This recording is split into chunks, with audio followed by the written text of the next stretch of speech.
Welcome to the inaugural Mid-Atlantic Nostalgia Convention.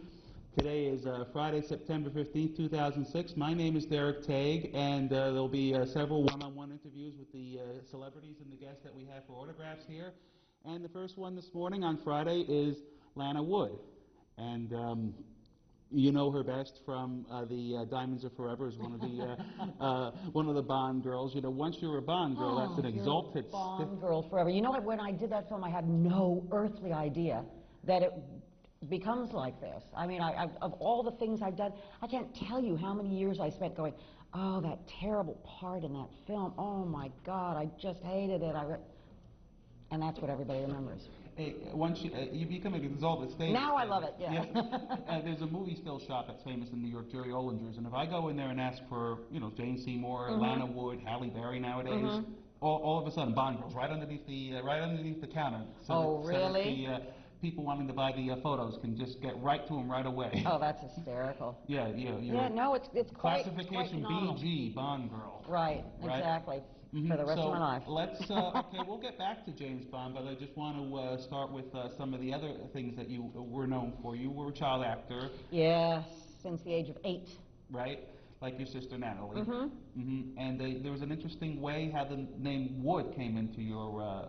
Was it really? How did that come about? Oh, I have no idea. I was 8 years old. We were on the set. I was already starting The Searchers, the John Wayne, John Ford film, where I played the young Debbie, and then I'm kidnapped, and you've probably all seen The Searchers, an incredible movie. But then when John Wayne finally finds me after searching for 7 years, I've grown into Natalie Wood. I had only wished, let me tell you. Well, wait a minute. Somebody came on the set and said to my mom, who was standing next to me, well, what name is she going to use? And my mom just said, oh, well, Wood, like Natalie's name. So that was sort of it. Okay, and you also had some dealings with John Ford back then on The Searchers? Yes, The Searchers, right.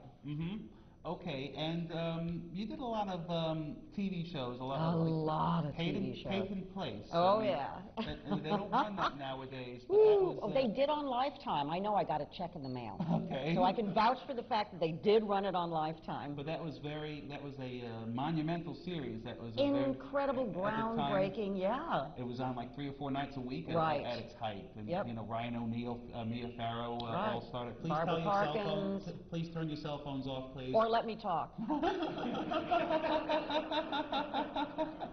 My cell phone isn't going to ring for hours. As in California, my group is asleep. So your character's name was Sandy Weber on Peyton Place. What did she do? What was she involved with? Sandy was from the wrong side of the tracks. Oh. Poor Sandy, but she was in love with Rodney Harrington, that was Ryan O'Neal's character. Right. And the poor thing just spent all her time chasing after Rodney, and when she finally got Rodney, turns out she had a husband, and he showed up on the scene and caused a lot of problems. So it was an exciting time. I remember going to a Dodger game with Ryan, and walking down to our seats, a bunch of people stood up and started yelling, Sandy, and I thought, who the hell is, you know, and I'm looking around. They meant me, yeah, sure. But they were like, it was Sandy Weber, Sandy, Rodney. They were like all thrilled. It was funny. It was an incredible show, wonderful show to do. It really was. We had a lot of fun on it. Some of the other shows you did in the 60s were Dr. Kildare. Yeah. And Wild Wild West. Wild Wild West, Beretta, Mission Impossible, Fantasy, it goes on and on and on. A lot of shows that endure to this day. Oh, yes. Oh, yes, absolutely. One thing, The Fugitive. Now, yes. I was really young on that, though, really young. Oh, Barry Morse was supposed to be here, but he had to cancel, and so we were supposed to have you and Barry Morse talking about The Fugitive together. But well, you know, I went on and did another film with David Jansen, O'Hara U.S. Treasury, the pilot, which was really wonderful. And David was a great guy, lovely, lovely, lovely man. Really sweet.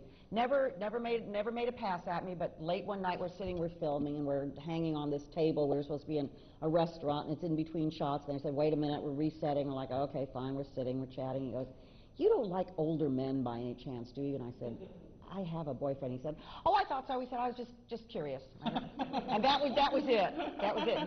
Never another word, but we had a lot of fun on that set. Okay. A lot. Wild Wild West, do you remember anything about that? Oh, I remember everything about Wild Wild West. That was terrific. Because I'm a very light-hearted person, and I believe in having fun and finding as much joy as I possibly can in every moment, because as you know, everybody has. I mean, there's so many really rotten things that happen in your life that you have to look forward to the good ones. I always wanted to do comedy. Nobody ever cast me in a comedy. Oh, no. Wild Wild West was the closest I got to a semi-comedy where I could be a little corny, and it worked. Mm-hmm. So I adored doing that show. I loved it. They called me back twice.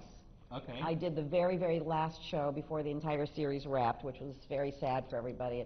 But very sweetly, they wrapped, which meant it was the end. Oh, you guys probably know that. I was in my trailer, and I was getting dressed in my clothing and everything, packing my stuff together, and then there was a knock on my door, and it was the assistant director, and he said, could we have you out on the set, please? And I said, what? Well, you know, I'm leaving. What, you know, what's the deal? He said, just come out on the set.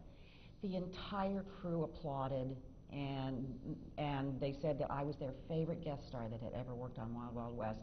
And it was something I'll always remember, because that's really, you know, that's the reason that people get into this kind of business. You want to reach out, you want to leave an impression, you want to be liked, unfortunately, to your detriment at sometimes, but it was a wonderful, wonderful thing.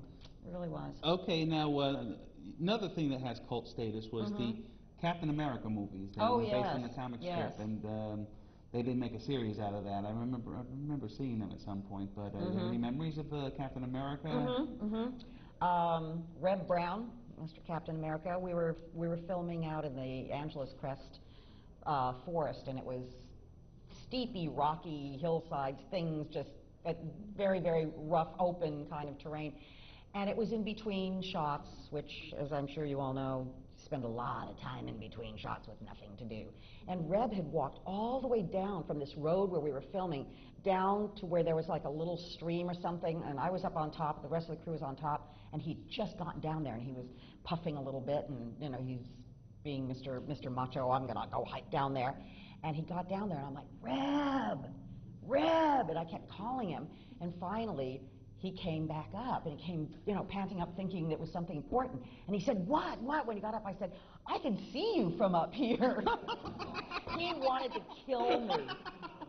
He wanted to kill me, but I couldn't, you know, you can't pass up a good joke like that. You just can't. You gotta go for it, you know? All right, now another show that you did was Mike Hammer. Yes. Stacy Keach With Jr. Stacy, yeah. Mm-hmm. Yep. Okay. That was interesting because the year before, I was the Vice President Director of Development for Jay Bernstein Productions, and I was actually the one who put together the Mike Hammer, Mickey Spillane Mike Hammer, Murder Me, Murder You for the network, for the production company. So it was sort of my baby, and when we were in the middle of filming that pilot, the network said, we want a series. So everybody was really thrilled. Shortly thereafter, I had a falling out with the other people. I was working with one person, but he passed away, so I won't even. Crazy as a loon. It's very sweet, but crazy. So I left, and all of a sudden, that following year, I got a call. They said, a guest star just got seriously ill, and could I please come in and do this role? And I said, oh, boy, you bet. I got to see my crew, you know, the people that I'd cast, the people I'd worked with. It was really wonderful. Starsky and Hutch. Starsky and Hutch, a couple of times. They liked me on that show, too. Okay, and Beretta, we were around the same time with Robert Blake and all. Right. Mm-hmm. And he kept talking about a gun and something about his wife pissing him off. I don't remember exactly. Vaguely somewhere. Oh, never mind. Anyway, go ahead, yeah. Now, one of the other guests. I'm mumbling a lot. No. One of the other guests of this convention is Marta Kristen, best known for Lost in Space. Yes. And she was in Beach Blanket Bingo, I believe. And sorry. You did a beach movie as well called. I'm sorry for me too. The Girls on the Beach. The Girls on the Beach. Oh yeah. Leslie Gore, the Beach Boys. Okay. Oh yeah. Uh-huh. I got to dress up like a beetle. The Bug, not the singing group. No, I'm kidding. Oh, yeah, it was and I'll tell you something funny, though. They just ran it at